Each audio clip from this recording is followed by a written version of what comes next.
But let's get you some market opinion to start off the show. Sunny Agarwal, who's the head of fundamental research and retail desk at SBI Securities, is joining in. Sunny, good morning. Thank you for joining in. Before I get to your long-term investment ideas, a quick word on this market reaction of today.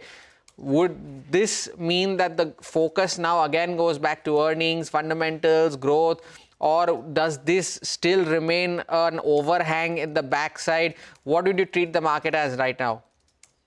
Yeah, good morning. And yes, definitely, I think lots of global development during the weekend, de-escalation of tension between India, Pakistan, Russia, Ukraine, and at the same time, likely a trade deal between US and China, which are a kind of two largest economy. So just to give some number, the US run a trade deficit of close to $1,200 billion.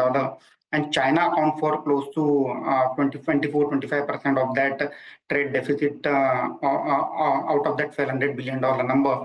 So any positive, constructive deal from US and China on that front definitely augurs well for global economy and obviously for an Indian export sector also.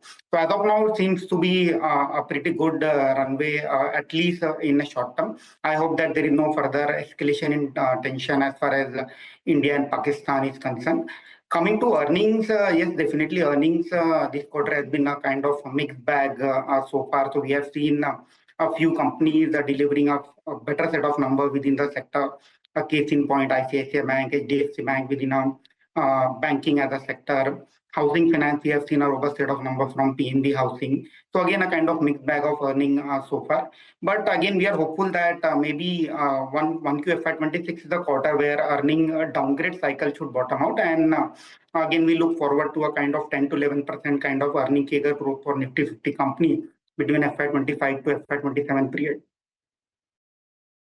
Sunny, hi, morning. Wanted to talk to you about some of your mid-cap recommendations. I think Lumax Autotech is one stock that you like. The target price is 854. That means a near 50% upside from current levels is still possible on Lumax Autotech. The other one is Force Motors. Your target price pegs it at a potential increase in the stock price of 35%. Tell us the rationale behind these two stocks. Yeah, so coming to Lumax Autotech, again, a kind of sector agnostic play. So if you look at their product profile, predominantly they cater to products like a head and tail lamp, plastic tank, door panel. And of late, they have acquired two companies. One is IAC India and one is Green Fuel Limited. So both of these companies definitely help them to gain a market share in leading OEM players like Mahindra and Mahindra. So post-acquisition, right now, Mahindra and Mahindra business share is close to 26%. Bajaj Auto, within Bajaj Auto, Chetak is doing well. So they are getting 15% of the business from Bajaj Auto. What we are expecting is that post this acquisition and consolidation, the company is likely to post sales of 4,600 crore in FY26 and profit of 300 crore. And at the same time, trading at a very reasonable valuation. And historically, we have seen that Lumax has been able to deliver on a strategy of acquiring business, consolidating them, and scaling them up profitably. So trading at a reasonable valuation. Hence, Lumax Autotech continue to remain one of our favorite pick as far as auto AMS is concerned.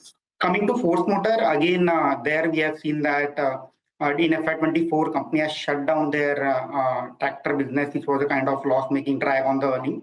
And now, post their launch of Urbania, which is a premium product as far as Traveler as a product is concerned. So there we are seeing a very good traction. Even if you look at an April 25 sales number, the numbers have grown by close to 40% for Force Motor. Again, we believe that the company against a debt-free balance sheet and at the same time trading at a very reasonable valuation, close to 18 times FY27 price to earning multiple. We are penciling in close to 30% kind of PAT CAGR during FY25 and 27 period with an ROE profile of 17 to 19%.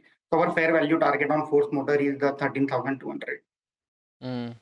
The other metal name that forms a part of your recommendations and has a substantial upside, Sunny, is Nalco.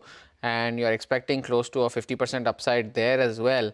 But what drives you to be bullish on Nalco, especially considering there are other bigger metal names to consider, be it Hindalco, Tata Steel, or even for the likes of JSW Steel or JSPL? Why Nalco? So coming to Nalco, again, it's one of the lowest cost producer as far as aluminum is concerned. And what makes us comfortable in Nalco is the favorable risk-reward ratio. So if you look at valuation, trading at a very reasonable valuation, EV/EBITDA of close to 5 times FY26. And again, at the same time, if you look at a non-ferrous pack, aluminum prices have been relatively stable, hovering in between $2,400 to $2,600 per ton.